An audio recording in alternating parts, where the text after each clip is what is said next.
na ibinibigay sa Lord sa umaga nga po ito. We are wonderfully blessed dahil binigyan niyo kami ng pagkakataon. Bagamat kami ay magkakalayo, pero pinag-uugnay niyo kami sa pamamagitan, Panginoon, ng, ng nature, Panginoon. Lord, we are praying today na ihanda niyo ang aming heart and mind, uh, clean heart and mind upang Panginoon maging handa po kami, Panginoon, sa pagtanggap ng salita. Bless us as we go on to our activity today. In Jesus' name we pray. Amen. Amen.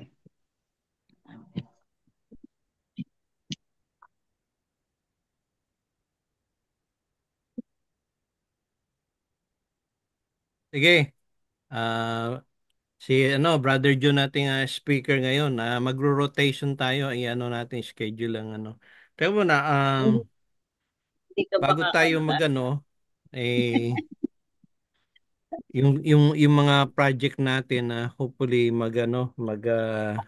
sa yung Thursday, don't forget natin na magkakaroon tayo ng meeting kasi teka muna, ipakita ko tong kung makikita natin saglit ha. Yung ating meron tayong pinipresent na yung t-shirt sa conference natin sa kung nakikita niyo. Oh, Oo, nakikita niyo na magandang t-shirt. t-shirt Na blue. saglit. Ano yan? Yan ang natin Ano ba lagay niyo? Blue or yellow? Ano ba anniversary gift? Yellow? September. Blue? Meron po September. kasi tayong blue. Yellow. Subukan natin yellow. Oh. Yellow. Okay po. Pwede po. Kasi meron ng blue eh. Oh, yellow na lang. Bagamat favorite Ano, color no? ko blue, yellow naman ngayon po. Yellow. Okay nga, sa bagay, yellow na. Ganda yung yellow. Maganda pa yung blue natin. Ha? Oo, lagi namin suot mag-asawa and you were Hindi. Maganda pagka-print, hindi na, na-erase. Ay, ano po, iniingatan ko talaga pag Patingnan hindi nga ko, natin. Yung, yan last year yan, di ba? Last year or 2 years ago? hindi ko sinasalang sa washing machine. Oh, Unwash po, unwash. Hand wash ang ginagawa ko wash. para Oh. ingatan. Ay, Para brother safe. Oliver, si Brother Oliver ang charge natin sa sa printing niyan Apo, good morning po. Mm. So hopefully Ganda. magkaroon tayo ng t-shirt. Ay pakibigay niyo mga sizes niyo ha. Anong size niyo? Medium yung lagi. Medium. Niyo, ibigay niyo sa Messenger anong size niyo. XL sa akin Hindi sa Pilipinas yan iba kasi yung size sa Amerika Opo, magkaiba. Murang doble Medium yata din ang yung size namin Mm. Medium na Ang lang. medium siguro. Oo. Apo, para mapaprepare natin sa supplier yung mga damit. O nga natin ano mo muna Brad, Oliver, pakitanong mo muna kung Apo, magkano iba-budget natin ha. Alam apo, mo apo. nakikita mo ba yung ko, yung nakikita mo ba tong sakta ka mo na ha? Itong nandito ko sa yung merong ganyan. Wow! Nakita mo yung Saan po? ganyan? May ganyan. Mhm. Nakikita mo yung design nito, yung may ganyan Kaya Opo, lang opo. gusto ko ilagay diyan Jesus Christus Nazarenos, Jesus Christ of Nazareth. Hindi Ano po naman In yan? Hebrew. Yung ganyan In design po, Hebrew. digital print po yan. Ha? Digital print. Ito to tinahi to Opo, Tinahi. pero yung sa rebate niya mismo, Oo. digital print yan and then tinahi. Hmm. Pero ang gusto ko yung yung may hoodie. Bukod sa t-shirt, yung may hoodie. Tanong mo kung yung Ah, yung opo. magkano yung hoodie. Opo, I-separate mo yung nakagawa kami t-shirt. ng dati. Gusto nila yung yellow t-shirt. Okay ba okay yun Yellow t-shirt. Yung dark yellow, hindi yellow yung and white. black print. Yung dark Okay naman po yellow, yung dark yellow, maganda po. dark yellow ha, hindi yung light yellow, dark yellow bago Opo talaga, mas ta- maganda yung dark yellow talaga. tapos yung ano yung hoodie, yan natin. Kasi gagamitin natin yan loloobin ng Panginoon, matuloy tayo, gagamitin natin yon. God willing, sa conference natin. Mm. Opo. Ang title natin remastered. So anyway, okay, Brother June, nami-miss ka namin sa Yun. Thursday ah. Oo nga, kasama, kasama po. Wala nang mga Wala, abubot, wala wala na nang mga abubot eh. Nasa school na eh. Ang nasa school dami na. na Oh, kami. ilan ba yung apo mo? Dalawa. Dalawa pa lang po. Dalawa? Oo, Hmm. yan. Talagang alam mo yung apo ko din talagang ang attention Hindi ko. makulit ang apo ko, Ang kulit attention. niya. Oo. Ang kulit niya na nga. Si Dalawang Robert lalaki. Puntinares, yung apo mo din, ganun din Ay, opo. Mm. Ordinaryo sa kanila yung kakulitan po. Mamamatay ng walang kakulitan sila. Sige, brother John, tatandaan nyo ha, Hindi po. hindi naman to natin, yung pagkada yung mga natin, mga pag na-speaker, nalagyan natin speaker, at least maximum 30 points, pero lalagyan nyo ng points lang. Pagkatapos nun, para tayo may Q&A, para tayo may Mm-mm. question and answer. Yun ang kagandahan doon. So, titingnan natin ang schedule natin para rotation. And then, siguro maximum 30 minutes para pagkatapos pag may magtatanong sa inyo, yung mga personal experience, no? Katulad ng ginawa ni Brother Arnel Alon, di ba? Maikli lang message niya pero marami tayong tanong sa kanya, lalo pa Mm-mm. dun sa church niya. It's a good question. Katulad ni Jun, mamaya tatanungin natin ano ba yung prutas diyan sa Laguna besides Quezon Puti. Alam ko Ito Laguna, yung mga Quezon Puti dito. eh. Ah, Lansones. Lanzones, Alam oo nga, ko, sa, masarapan Lanzones dyan eh. sa liliw yun. Sa Liliw Liliw lang na yung Carlan. Lanzones. Liliw na Carlan, mahay-hay Ano ka. pa yung yung siniguelas ba yun? Meron din. Di ba Meron siniguelas din. ba yun? Yung parang anyway. Sige, Common sa Ilocos ang grapes po naman. oh, Oo, Rambutan. rambutan. rambutan, sige. Ayan. Si Rambo. Okay, Brother June, take it away. Di po. It's my great privilege na tayo ay makapag-sharing. At salamat po, Brother Ador, sa inyong invitasyon na ako ay makapag-share topic na inyong ibigay sa akin. My experience in my ministry. Napakaganda po yung topic na yan. Napapanahon po. Mayroon po akong nabasa sa Facebook. I quote, I am glad to be old and smart than being young and stupid. Mayroon ding selected akong nabasa. Experience is the best teacher. But my view, good experience is good teacher. Bad experience is bad teacher. So, makikita natin sa ating ministry na mayroon po tayong length of service. At ang iba, pag sila ay tumatanda, they feel insecure, but that is not true. Kasi sa Bible po, nung nagsimula pong tawagin ni Lord si Moises, matanda na po. Marami na po siyang balbas, but he was successful. Tinawag naman po si Abraham, ay matanda na, pero successful naman po siya. Kaya, whatever the calling ang aking pagsusuri, ay wala po sa edad yun. Wala kung bata ka, wala kung matanda ka.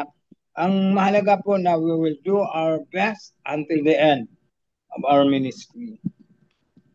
In my 70 years of my life, I have experience in the ministry.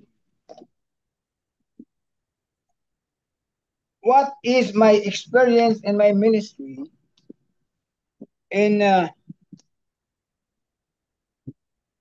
I'm going to share to you.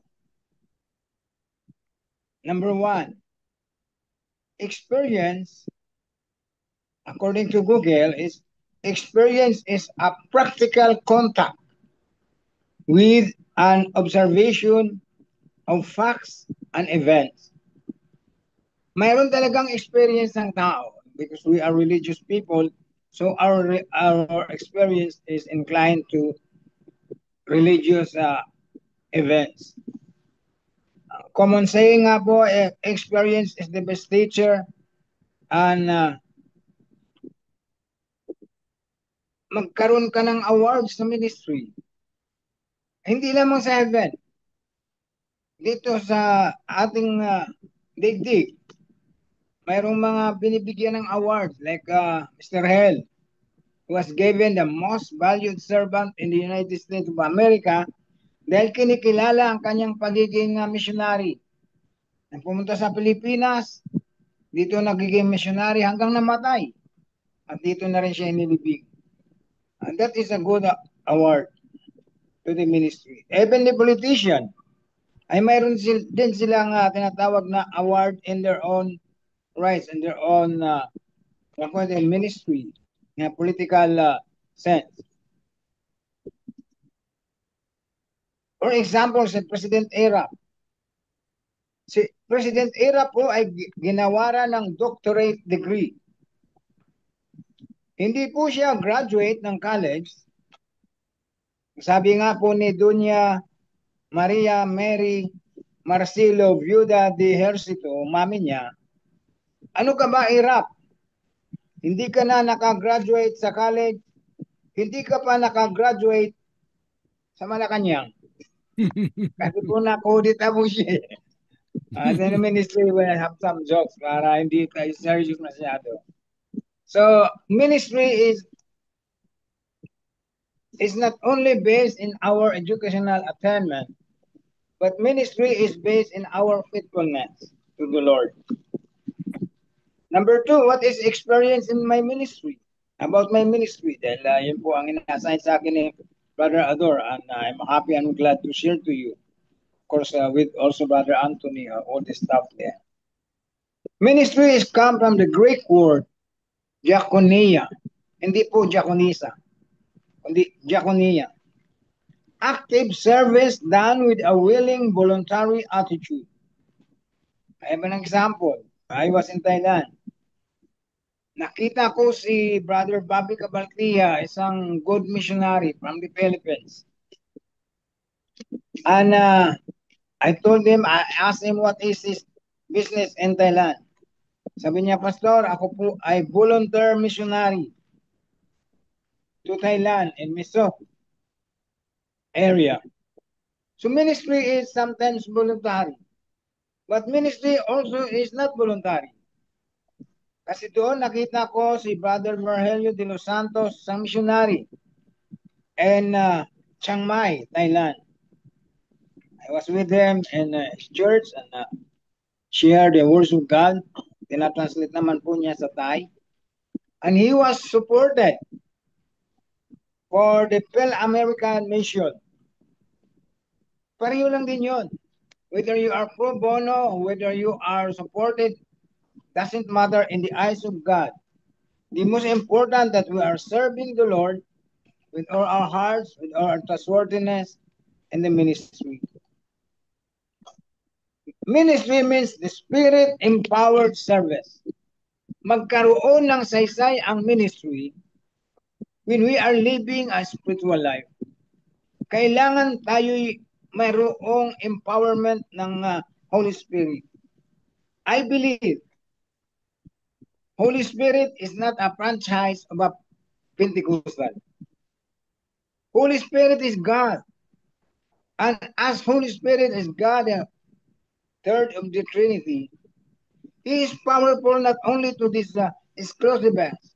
He is powerful all the individuals in the world. So we Christians must admit and must also discern that power. Yan ang sabi ng Bible, that every preacher like us in the Philippines or America or around the world, we have different gifts. Number one, There is a gift of preaching. That is 1 Corinthians chapter 12, verse 9, 10, and 11. Sabi ni Paul. There is a gift of healing. There is a gift of management. There is a gift of prophesying. And there is a gift of teaching. And today, in our present generation, there is a gift of technology. Like ginawa ni Brother Ador, mayroon siyang gift sa technology na ang mga pastor around the world ay pinapagsama-sama niya. Sabi sa akin ni Professor Guzar. But there is gift that is very important. Don't forget that gift. Prof, what is that gift? The love gift. Mahirap kasi pag walang love gift, ang sabi niya. Tayo mga pastor, umaasa tayo sa biyaya ng Diyos. I think my gift is preaching. You have to discern your gift. And if you discern your gift, you nurture that gift, you fertilize that gift, you masterize that gift, and you will become effective. I don't believe the principle that job of all trades gathered nothing. Hindi dapat saklaw natin lahat. Baka magiging poor ang ating effectivity. Dapat mayroon tayong bullseye. Define the gift that you say, you feel, that is your effectivity. At payamanin mo ang gift na yon. At yun ay gamitin mo sa paglilingkod sa Panginoon. Naalaala ko si Mr. Head, yung aking favorite professor, hindi ko lang alam na ako favorite student niya. Basta sabi ni Mr. Head, Francisco, if you cannot put fire in your sermon, put your sermon into fire. Kaya natas ako doon sa kanyang admonition sa akin. That's why when I create my sermon, we learn how to preach. We learn how to preach without notes. We learn how to preach expository sermon. Talagang pinagyayaman ko ang ganong approach sapagkat I know in God's grace, nagagamitin tayo ni Lord sa ganong kaparaanan. My ministry in the Philippines, sabi nga ng mga OFW ay Pinas. Nung ako'y third year na sa Manila Bible Seminary, sabi sa akin ni Mr. Brother Jig, President Romulo, sabi niya, Byron, third year ka na, kailangan magkaroon ka na ng destino. Ay, yung aking kaklase, first year pa lang, may destino na. Ay ako, third year na, wala pang destino. Sabi ni Brother Jig, magkaroon ka ng destino. Ito ang sulat ko, ibigay mo sa elder, at ipabasa mo sa elder na ikaw ang kanilang maging ministro. Dahil ang kanilang church ay walang ministro, sumulat din sa kanya. So, at my young age, bata pa ako, pumunta ko doon sa Teresa Rizal, Church of Christ, dala ko yung sulat ni Brother Jig. Binasa naman ng elder at natuwa naman yung elder na mayroon silang ministro. Sabi ng elder, sabi dito, ang tungkulin mo mag-sermon. Tapos umuwi ka na. Yun lang tungkulin mo. Kasi marunong na sila sa ibang bagay. So nag-sermon ako ng 15 or 25 or 30 minutes. Pagkatapos ay natuwa naman ng iba. Hindi ko naman alam kung lahat natuwa. Pero sure mayroong natuwa doon. Tapos binigyan ako ng love gift. Pagkatapos ay binigyan din ako ng sulat. Sabi ng elder, itong sulat na ito, ibagay mo kay Brother Jig. O di binigay ko kay Brother Jig yung sulat. Nagulat si Brother Jig. Sabi niya, sa sunod linggo, magdestino ka sa Cavite kasi doon sa Teresa, hindi nila gusto ikaw. Hindi daw ako nagugustuhan. Dahil hindi daw naintindihan ng aking sermon. Sabi ko, third year lang ako. Ay sabi ko, sabi ni Brother Jig, ano ba sinermon mo doon? Bakit hindi ka nagustuhan at hindi ka maintindihan? Brother Jig, sinermon ko po yung sermon ni Mr. Hel. Ay, English naman yung kay Mr. Hel. Hindi nagkaintindihan kami. So in that ministry, I suffer setbacks, but there was no harm in me. Dahil hindi naman ako masyadong sensitive. I am not emotional person. So natuwa ako kay Brother Jake kasi sabi niya sa sunod linggo, sa Cavite City ka naman pupunta. So nung ako'y nandoon sa Cavite City, ang sabi ng mga elder, nandito ka sa aming church. Kailangan ikaw ay iharap mo na sa debate bago ka namin tanggapin. Mayroon pala doong tinatawag na testing period. Mabigat yung kanilang testing period. Iniharap nila ako na sa debate sa mga saksi, sa mga Seventh-day Adventist, sa mga Pentecostal, sa mga Church of Christ 1914. At ang huli naming encounter doon sa Pentecostal, pumunta sa prayer meeting, mayroong Caridad Church of Christ, nakasulat sa pader, sabi ng Pentecostal sa akin na ang Church of Christ daw ang ugat ng pagkabahagi kasi sectarian. Kaya ang sabi niya, sa kanyang power bilang Pentecostal preacher ay mabura ang Church of Christ ng Caridad kasi yun daw po ang sanhi ng pagkabahagi. Nandun ang mga kapatiran. Sinachalis ko siya, okay, manalangin ka o anong gagawin mo para mabura mo yung Church of Christ na yan. So inaccept niya yung challenge, nanalangin siya ng matagal. Subalit hindi nabura yung pangalang Church of Christ nung ang sabi ng mga elders, so we will accept your ministry, your calling to be our church minister. So ginawa nila akong young minister or youth minister. Anong ako'y nakagraduate na sa seminary, ginawa nila akong full-time sa kanilang church. Then, God is giving me privilege sa aking ministry in abroad. Nung ako'y nasa Australia, mayroong doktora doon na sa ASEAN Hospital sa Melbourne, Australia, ay nanervyos. Kasi nung tinitingnan niya, ang aking kuko ay maitim. Nagda-dark. Sabi niya, you are living a difficult situation here in Australia. Kasi ang mayroon kang karamdaman sa puso. Sabi niya, your heart is very, sabi niya, critical. So, na-nervous yung doktor. Samantalang ako yung may sakit, hindi ako na-nervous. Kaya sabi ko, babae kasi, doktora, can I pray for you? Can I share to you the words of God and prayer? Sabi niya, why? Because I am a pastor.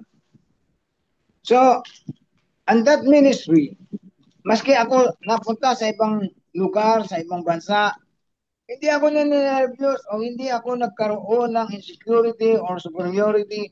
Lahat is under the control of the Holy Spirit. Pinalad naman ako, nagpunta ako ng Hong Kong when I was younger, doon sa New Testament Church, ang aming local church doon. Sa atin kasi ay Church of Christ.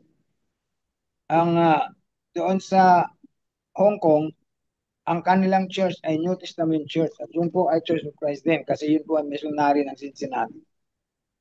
Hindi naman sila legalist in mind, kaya yun ang kanilang ginagawa. At nung ako'y nasa Hong Kong, mayroon doong lugar, if you will have time to visit there, Square Garden Plaza. Yun pong Square Garden Plaza, nandoon po, I think when I was there, almost 40,000 Filipinos, and 80% are Filipinas, mga domestic helper.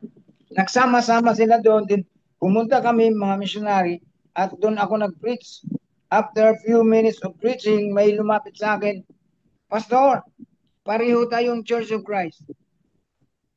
Really? So, isang matandang Pilipina, natuwa ako kasi pareho kaming Church of Christ. Sabi ko sa kanya, what kind of Church of Christ? Church of Christ 1914. Naintindihan ko na yun. Yun ay kay Catholics. So, what do you believe? Do you believe in Jesus? Yes, Jesus is not God. He is only a human being. Sabi ko, why don't you believe that? Kasi kung si Jesus ay God, bakit siya namatay? Ang sabi ng aming ministro, sabi niya, ang Diyos hindi namamatay. Sabi ko sa kanya, sister, you have a correct logic, but you have a wrong theology. Sabi ko, alam niyo ba, sister, kung hindi namatay si Jesus Christ, tayong dalawa sa impyerno pupunta. O tayong lahat na Pilipino dito sa Hong Kong, sa buong mundo, lahat ng tao sa impyerno pupunta. Because Jesus died, his death is only his humanity, but his divinity lives forever. Namatay siya upang tayo lubusin sa ating pagkakasala. Then slept away. Unfortunately, hindi siya tumanggap sa Panginoon. And then, I was in Bangkok, Thailand.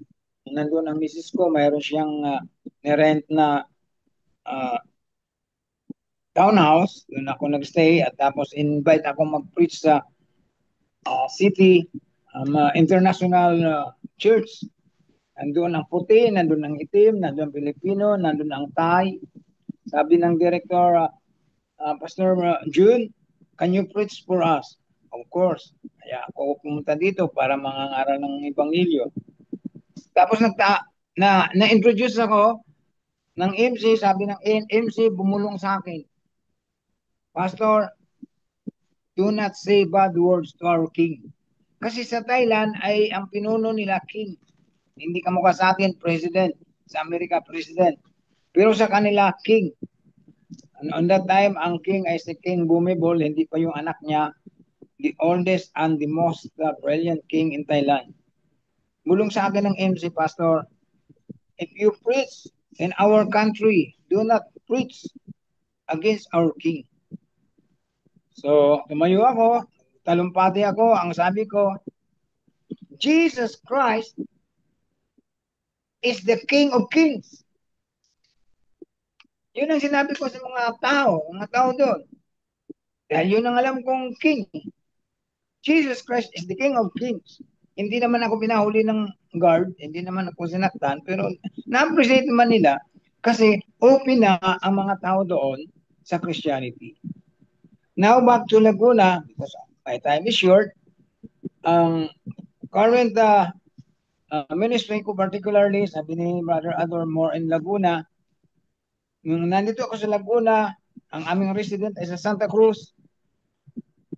So nagkaroon kami ng religious organization sa ilalim ng Church of Christ, JSM, Jesus Saves Ministry, na ang goal ay church planting. So nakapagtayo tayo ng church, ako po ang ginawa nilang presidente, marami kami. At ang Omboy Church of Christ natayo at ngayon ay marami na silang member, air condition na ang chapel nila. Tapos another 2 years, nag-church planting tayo sa San Juan Church of Christ. Medyo very challenging ang church na yon. At pagkatapos ngayon, presently, ay sa Duha Church of Christ. Kasi ang aming goal ay 7 churches sa Santa Cruz, parang ginagaya yung sa Revelation, 7 churches of Asia. Magkaroon ng 7 churches sa Laguna, may Suna-Suna, o sa Santa Cruz, Suna-Suna. At ngayon ay ang panglima ay ang Duha Church of Christ, na sa ngayon, dito po ako nag-penetrate at salamat po kay Brother Ador and his group doon sa PhilAm, ay natanggap po namin yung mga upuan at mga Bibles. Distributed na po yung mga Bibles sa iba-ibang kapatiran at ang upuan ay naka-ready na po kasi hindi pa pwedeng iiwan doon, maliit ang ating spasyo. At ngayon ay nakabili po tayo ng lupa sa loob ng subdivision, Laravel subdivision, worth 720,000. Sabi sa akin ng manager, Pastor, kung mayroon kang 720,000 within 6 months, bumalik ka. Hindi ko po naman na-raise yung 720,000. Ang aming na-raise ay 200,000. At dinala ko pa rin yung 200,000. Sabi ko, ma'am, ito lang po nakakaya ko sa aming fundraising. Pumayag naman siya, sabi niya, Pastor, dagdagan mo pa. So natagdagan namin ng 30,000. So nagkaroon tayo ng 230,000 na payment doon sa lupa. Ang sabi ng manager si Ma'am Dolor, I will give you sabi niya, new agreement. Dahil hindi mo kaya ng 6 months, baka kaya mo ng 5 years. So natuwa ako dahil mahaba-haba. So kinocompute niya, so mayroon tayong responsibility na 13,527 pesos by monthly. Nasa the year 2030, ma-fully siya. So ngayon po, nakaready na po yung 13,527 para month of June. Pero marami pang bubunuin. So ito po ay ito po naman ay hindi ko project, project ito ng Diyos. Ako'y napag-utusan lang ng Panginoon. So I still rely on God. Open naman ito sa mga sponsors. At then at the end of my sharing is based in Jeremiah chapter 1 verse 10. The prophet of Israel. Sabi dito, behold, I have put my words in your mouth. I have set you this day over nations and over kingdoms to pluck up and to break down, to destroy and withdraw and overthrow, to build and to plant. Yung pong church planting, hinulaan na po yan ng propeta ng Diyos sa Jeremiah chapter 1 verse 9, verse 10. Kaya po ang church planting project natin ngayon dito sa Laguna o particular sa Santa Cruz is just a response of the calling of Jeremiah. So, ang going to plant the churches in Santa Cruz, bigyan pa ako ng buhay ni Lord, lalabas tayo sa Santa Cruz, papuntang Laguna, buhayin pa tayo ni Lord, labas ng Pilipinas or around the world, kasi yan po ang mandate ng ating mission. To go and plant churches and make disciples as a response of Jesus' disciple, Jesus' Brother Great John, Commission. sorry to interrupt. Paki-brief, tell us about your struggles sa health, kayong mag-asawa. Yung para mainas. Oo, yung mga struggle nyo, kung bakit napunta kayo ng ibang bansa sa operasyon mo ba yan? Operation? Opo. Oo. Nung ako po ay nasa Australia, ang akin pong puso ay critical.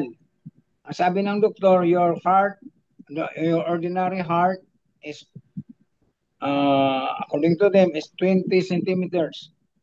But your heart is 120 centimeters. Kaya nung ako nasa Sydney, St. Vincent, ako po ay pinagkakaguluhan doon na Filipino patient na mayroong napakalaking puso. How come that he's still alive?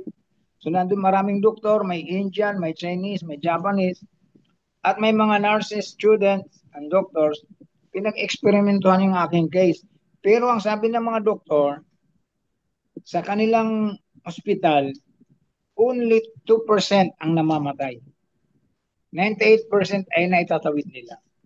So pumayag ako sa operation at in God's grace, bagamat matatalino yung doktor, naniniwala pa rin ako na si Jesus ang nagbibigay sa akin ng operasyon.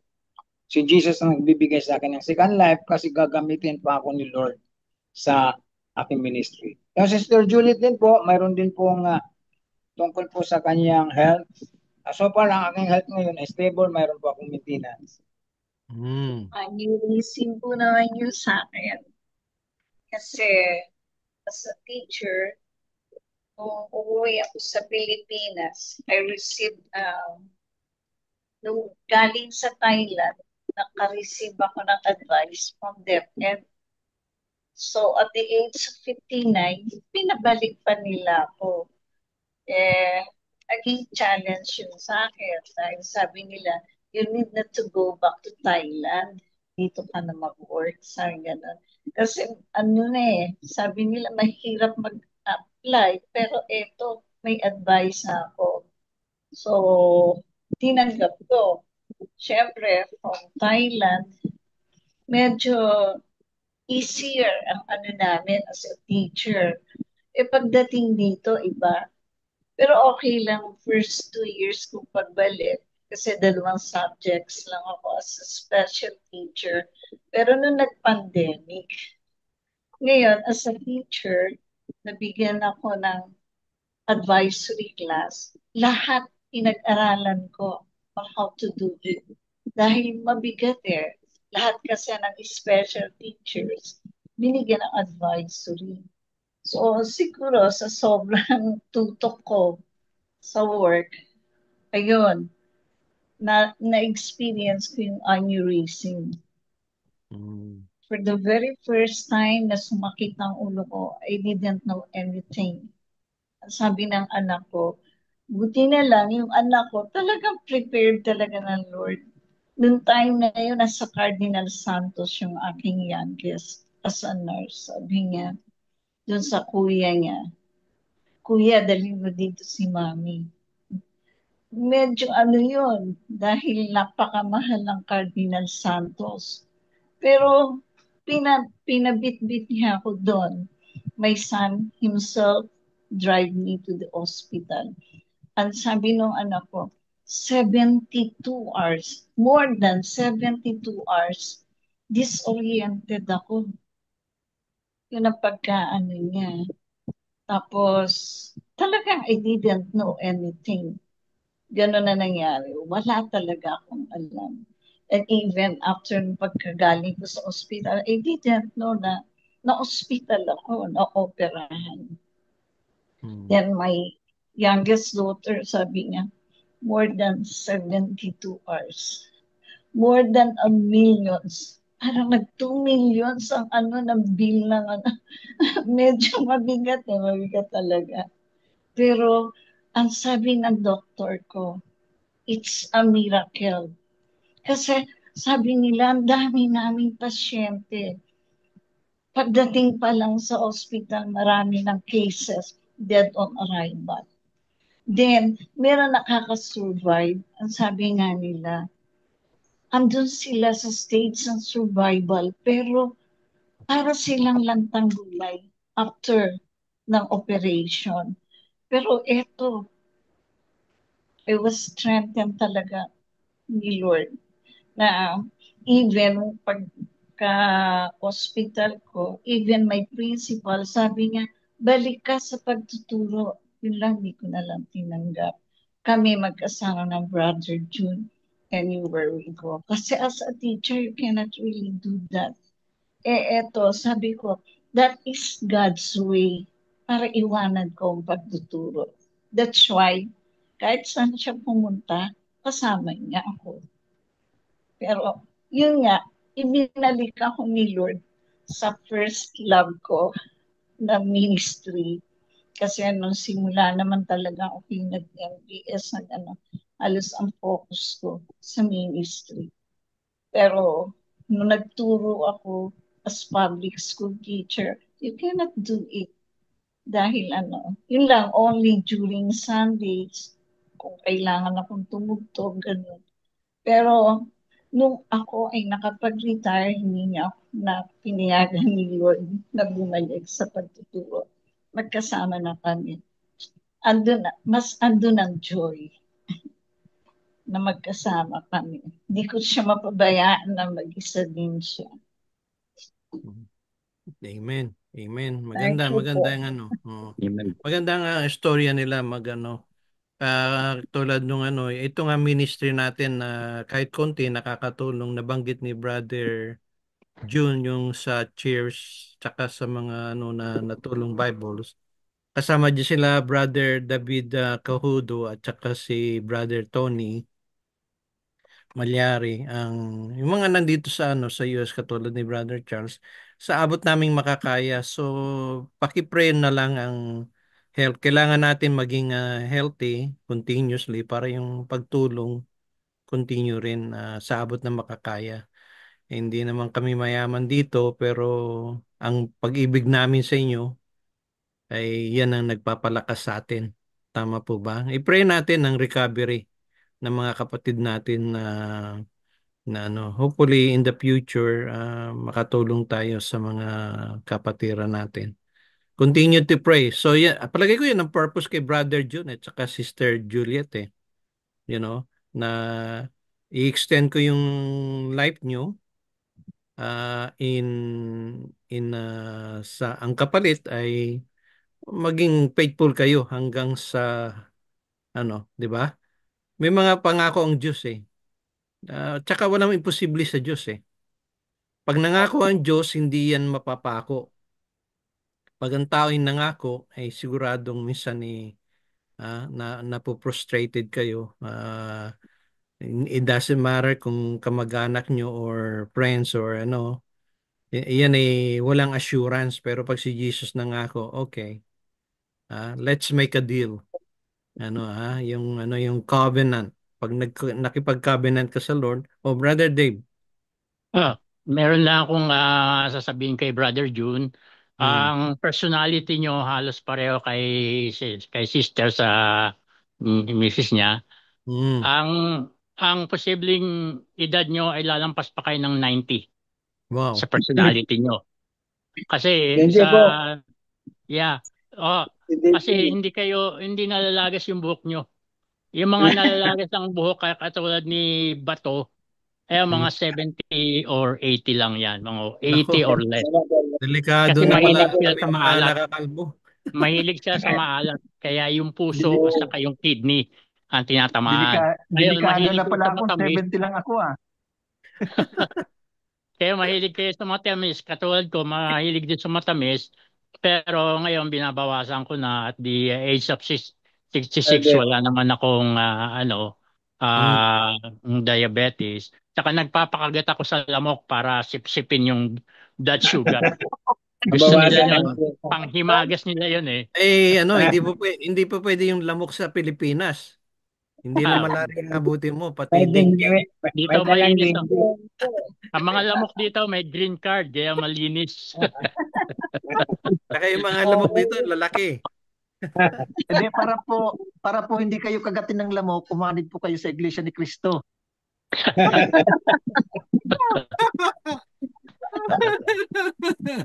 Hindi po, saka isa pa kung para ayaw niyong makagat ng lamok, magsuot kayo ng striped na black and white na pantalon. Kasi naduduling sila, hindi malaman kung nasaan ang anino o highlight. Yan. Stripe, naman. Habulin ka naman ng panda leon. bear. Para kang si zebra, habulin ka ng lion. Yung zebra, hindi nila yung mga animal, hindi nila alam kung nasaan ang ulo o yung ends. Kaya parang fingerprint yan, yung niya, yung texture niya. Yung polka dots, Brother David, yung polka dots. Yun ang hindi ko pa na-experiment. Condemnation.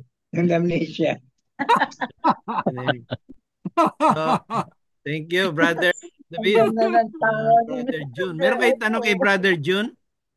Meron kayong tanong kay Brother June. Ano yan, nasa Laguna. So pag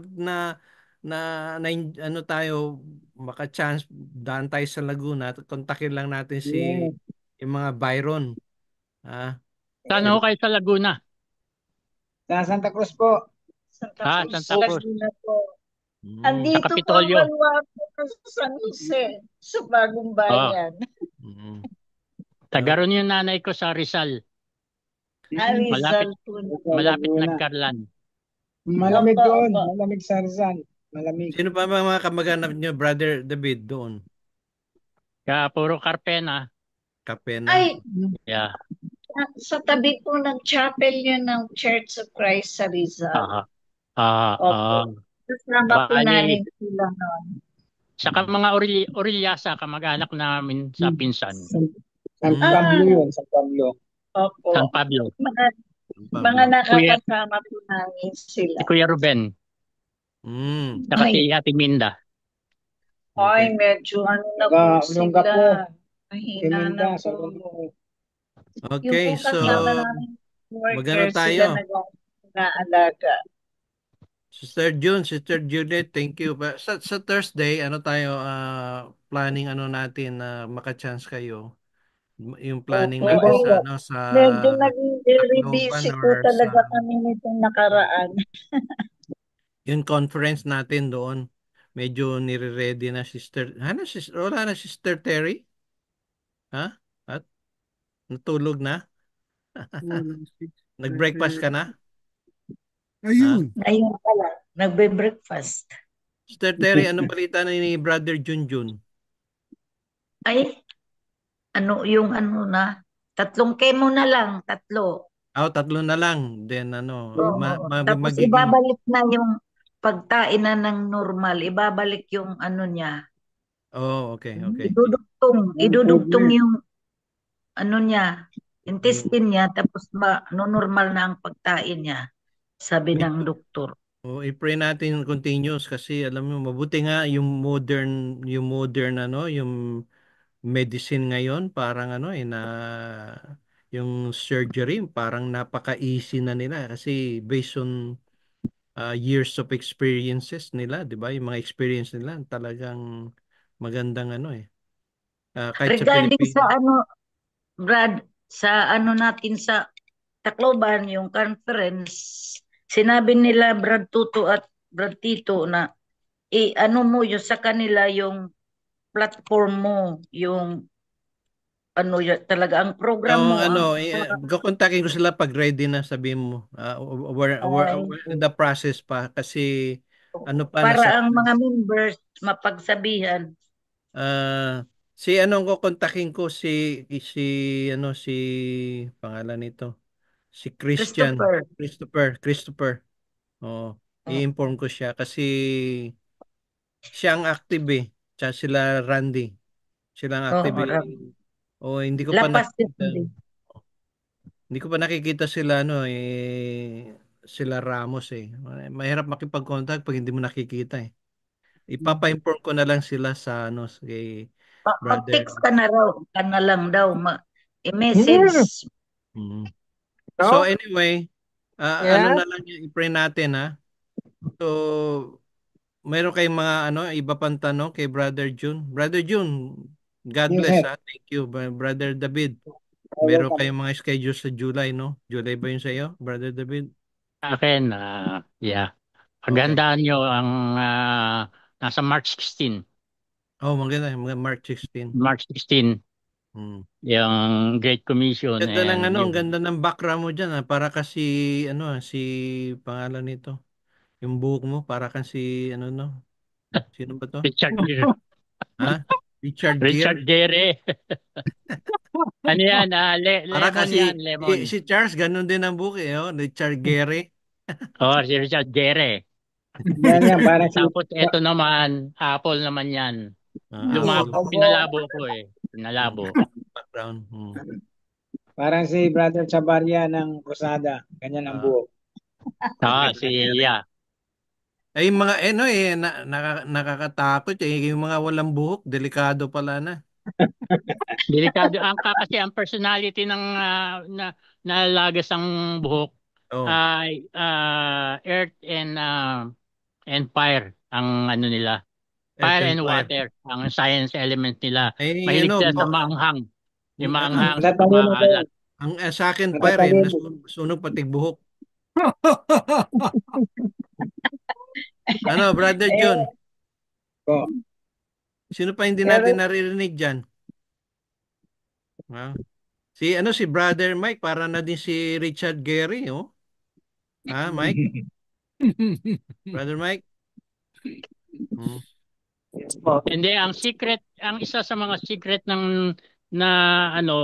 lalo sa Pilipinas, yung mga secret ng mga mapuputi ang buhok, yung init ng araw nagba-bounce back. Kaya yung body nyo cool. Kaya huwag kayong mahiya kung puputi na ang buhok nyo. Kapag malaki nyo yan. Kasi lalo sa Pilipinas, importante ang buhok natin puti. Dahil mainit doon. Puti ang buhok nyo. Sa akin, wala nang buhok. Kailangan mo ng katulad ng sombrero ni Brother Robert Puntinares. Mga ganyan. Kailangan ng wig. Sa likod maglagay kayo ng tuwalya. Importante yan para sa ventilation. Tuwalya?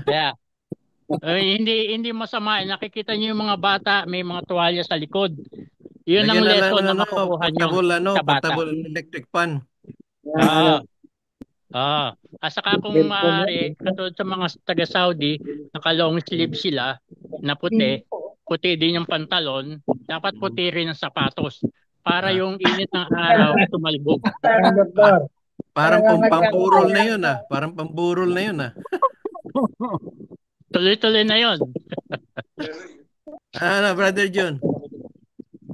gusto ko yung yung halak ni Brother Yung Robert. mga walang buhok ay matatalino yun. Ha? Kasi marami ng utak. Ha? Ano Matatalino yun? yung mga Sabi daw yung mga napapanot na, yung panot siya, may Hindi sa naman sugar. hindi naman masama yung nalalagas ang buhok. Kundi isa yun sa tatlong personality ng tao, slim, medium, large. Usually yung mga nalalagas ang buhok mga smart yan. May mga pag nagsalita yan clear, loud and clear. At saka talaga pag nag-utos yan, matatakot ka talaga kagaya ni Hitler. Pag Si nagsalita Hitler, yan, hindi naman kalbo manginginig si ka. Hitler. Ha? Nakakalbo na yun. Hindi na lang pinakita. Ang nakalbo lang yung dito, yung bigote niyang Tingnan mo nakalbo. si Marcoleta, naka Ang, ano na ang yun, bigote naka-wig ni si Hitler, Marcoleta. ang nakakalbo, yung bigote ni Hitler. Yung mustache kalbo ang niya, bigote. nakalbo. Kaya pag nakakita kayo ng mga ng mga nalalagas ang buhok, usually muscular yan, kagaya ni Ronaldo, ni Bato. Yan. Yung mga style nila, usually yan may sakit sa Si kidney. Bembol. At Si saka, Bembol si Robo. Bembol, yan. Sila Hindi, Bembol. kaya, kung Anyway, mga katulad natin na puti ng buhok, usually, ang science elements yan, air and space. Gusto natin, lagi tayo nasa outdoor, saka mahilig tayo sa matamis. si, Kaya si Bato, bawas ang kanin. Bato parang yata puro air lang eh. Ha? Puro hangin lang. Puro hangin lang, puro yabang. Anyway, sige, napunta tayo sa politiko. So, wala na kaibang tanong ni Brother June. May tanong sa lesson. Yung, alam nyo, yung mga ministry, sabi nila, yung mga nasa 60 na daw, 50, 60 pataas, serious na sila sa paglilingkod sa Diyos. Tama ba yun? Serious na. Kasi yung mga 20, hindi pa yung mga serious, 30, hindi pa rin serious yan. Pagdating na ng 40, 50, medyo serious na yan sa paglilingkod kasi malapit na eh. Malapit na. Hindi 70 natin na po malapit na po. pagbabalik ng Diyos o malapit na Malapit sila na. Malapit na sa ah, Garden of Peace. Yung Garden of Peace dito, yun eh. Bayad na kay St. Peter eh. Kaya malapit na. ano tayo? Teka muna si Brother Mike ang ating elders eh. Ang ating isa sa mga elders eh. Yan ang ating prayer warriors saka leaders natin. Brother Mike, okay ba ikaw ulit mag-pray? Ha? Yung lista natin. Recovery sila brother si Brother Oliver, mga recovery yan, si Brother Robert, tapos si Mirape, Robert Mirape, mag-asawa kasi dialysis si Mirape. And then si Brother Junjun, si Brother Joselito, sino pa ba yung mga recovery? Kabalke. Sila Brother June tsaka Juliet, recovered na yan.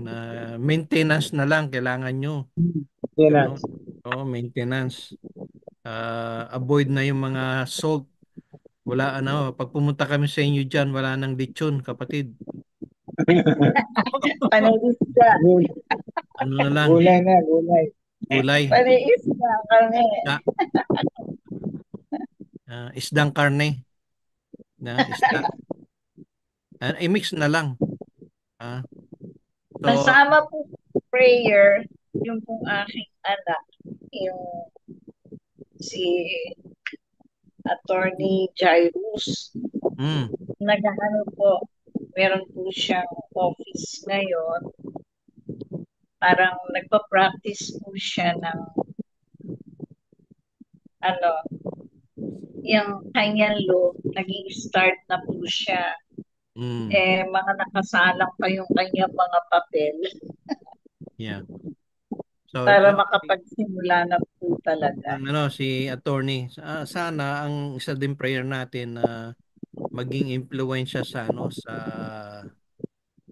mga non-believer na maano yung niya ma-influence kasi karamihan yung mga yung mga public servants may malaking influence yan no Opo, opo, lalo na sa paglilingkod. I-pray natin na wag sila meron silang courage. Okay, opo. Brother Mike, mag-prayer tayo. Ano po yung pangalan ni attorney? Jairus, tama? Jairus Byron. Oh, James Jairus. Bayro. Oh. Okay na, wala nang ibang hahabol na mga recovery natin. Mga traveling mercy, yung mga nagda-travel, natin. Sige, mga mga kapatid, yung iba diyan na nakikinig lang kasi pag nag-on yung camera nila, malakas daw kumain ng ng anong tawag Memory. dito? ng With load. memory. Lakas kumain daw ng load pag nakita yung picture. Oh, brother, Jules, kumusta na, brother Jules? Naka-mute ka. Oh, Kumusta na eto, okay naman. kumusta Nasa na police station lang kumusta na ako. yung Manila dyan? Ano ba yung lugar mo? Quezon? Mulanay. Bulanay, Mulanay. Bulanay. Oo. Yeah. Ano bang mga diyan? Ano ba yung sa niyo diyan? Mga prutas niyo diyan? Prutas, jackfruit, mango, nandyan mango. Ay, walang special pala, no? Parehas lang. Oo. Mayroong kami, yung anak ko gumagawa ng panutsa ng bukayo. Bukayo. Nako. Oo. Yeah. Mga Papunta diabetes. mo rito, kakain ka. Dadala ka pabalik. Ay, ano yun? Sobrang tamis nun. Panutsa. Ganun talaga. Yun, hindi naman pwedeng kaya nga yun. kami napapanot dahil nga sa panutsa Panut ka. Hindi. Minsan lang naman yun eh. Okay. Not everyday naman. May special yun, may bukayo, may di ba, bukayo? Yung bukayo, din nyug yun, coconut yun. Then, ang panuta naman na peanuts. Peanut. Kuya Jun, tanda mo pa ba ako? Sister Juliet. Juliet. Byron. Wiko. Bro, yung sa akin children's ministry ay children's program, saka ko na yung picture na ina-arrange Okay ko pa, lang. hindi ko pa We're not in a hurry, brother June. Yeah, okay. Don't Kasi worry. busy pa kami sa aming outreaches sa Basyad at sa Katabog. We are there Basta every yung Sunday. kahit anong namin konting one-time gift, konting tulong, okay lang yun. Teka muna, brother Jule, mag-pray muna tayo. Mag-pray muna tayo, Okay. brother Jule. Saglit, si brother Mike. Yes. Brother Mike, Okay. Brother Mike. Okay. Pray muna. Okay, so magandang muli po. Isang pagkakataon po ito na muli sama-sama tayong pulo, manalangin. Dahil nga po, meron tayong pangkailangan sa ating katawan. Silang natin katawan, meron tayo Panginoon at natin na kayang pagkalawin po sa atin. Kaya sa umaga ito, sa tayo pag-ibig po natin Parang may na connection mo, brother Mike, hindi ka na may marinig. Hindi po ba marinig? Saan na po? Okay, nakaka-problema po kuminsan yung signal. Sige. Pero okay na po. Okay na po ba? Okay na. Okay, sige po. Tayo po ay manalangin. Ama namin Diyos, Banal, Diyos naming makapangyarihan sa lahat. Kayo nga po ang siyang Diyos na lumikha ng langit, ng lupa, at ng bagay na natin. Nananalig po kami sa iyo, Diyos. Ang lahat ng ito ay nagawa mo sa pamamagitan lamang ng salita. Tunay nga po, Ama. Kamangha-mangha ang lahat mong ginawa. Ganon din po, Diyos, ang pagkalikha mo po sa amin. po ang lahat pati ng aming katawan. Mula po ulo hanggang paa. Nakikita mo po ang lahat ng ito. Kaya naman po Diyos, sa iyo po kami lumalapit. Tutulog sa iyong harapan. Lalapit po namin ang kapatid na may mga sakit, karamdaman. Maasa po kami o Diyos na pagkakalob mo po sa amin sa umaga ito. Ito ay pangako mo po sa amin. Sabi mo po sa iyong salita, anumang aming hilingin sa iyo, Ama, kakabit po sa amin. Kaya naman po, narito po kami. Lalapit po namin si Junjun Tambal. Patuloy mo po siya, O Diyos, lingapin. Ito po siya, Ama, nahipuin na yung mapagpalang kamay. Ang sakit at karamdaman sa kanyang katawan, ito nga po ay mawala na ng isa. Salamat po, Diyos. At ganun din po, Diyos, sa aming mga kapatid na patuloy na humihingi po ng kagalingan, kaayusan po sa kanilang mga sakit karamdaman. Nawa po, Diyos, pagkaloob po sa kanila ang maayos nilang kalusugan. At po ni Brother Oliver, Marquez, Brother Robert, Brother Celito, Sister Juliet, and Brother Byron. Ganun din po, Diyos. Si Attorney Jairus Byron, nilalapit po namin, O Diyos, na sana po yung kanya pong nais na maging attorney, yung po kanyang trabaho, ay magampanan niya po ng lubusan. Tulad po, O Diyos, ni Haring Solomon, humihingi po kami sa iyo, O Diyos, na siya nga bigyan niyo ng karunungan para pamahalaan niya po yung kanya magiging trabaho.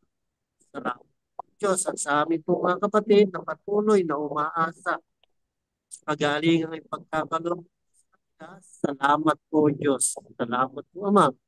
Ay pagkakaloob po kanilang mga hinihiling. Patuloy kami, O Diyos, umaasa po sa iyo. Dahil ito ang nais po sa amin. Tumapit lamang kami sa iyo. Dalangin namin ang sakit na ramdaman ito ay pagkakaloob po, pagkakaroon ng kagalingan. Kaya naman po, sama-sama kami. Nilalapit po namin sila sa inyong lahat. Sa pangalan ni Jesus. Pangalan ni Jesus na aming Panginoon tagapagligtas, nawa po, Diyos, pagkaloob mo na sa kanila, sa amin, mga kagalingan ito na ninanais po namin. Ama, salamat po. Patuloy po kaming umaasa na palalawigin mo pa ang aming mga buhay upang kami po ay patuloy na makapaglingkod po sa iyo. Isang kagalakan po sa aming mga puso, sa aming mga isipan, ang patuloy na maglingkod po sa iyo. Kaya naman po, Diyos, umaasa kami sa kagalingan, sa katugunan ng aming mga panalangin. Ito po muli ang aming dalangin at tunaing sa pangalan ni Jesus na aming Panginoon tagapagligtas, sa gabay at patnubay ng Santong Espiritu. Amen. Amen. All right. Thank you very much, Brother Mike. Brother Mike. So, meron kayong mga pahabol, no? Yung iba hindi naka-attend, may maraming hindi naka-attend ngayon. So, hopefully sa next time makasama natin. Wala na ba kayong mga tanong? Ipo-posting ko yung lahat pa tayo nakaka-access dun sa sa COCP lang Fellowship. Nakikita nyo ba yung mga posting? Kung nakikita nyo ba siguro papadala ko na lang sa Messenger. Again, Brother June, thank you so much. God bless. Stay healthy, stay safe ang lahat. Wala kayong mga ibang tanong? Thank you, Brother Jules. Sister Terry, okay na? Okay na? Sino pa? Iba? Sister Dinah? Brother Mike? Sister Nora? Brother Jose Lito? Okay?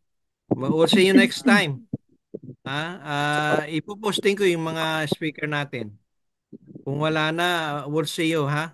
Stay safe, stay healthy. Brother David. Okay. Okay? Okay. Thank Bye-bye. you. Paalam na. Bye-bye.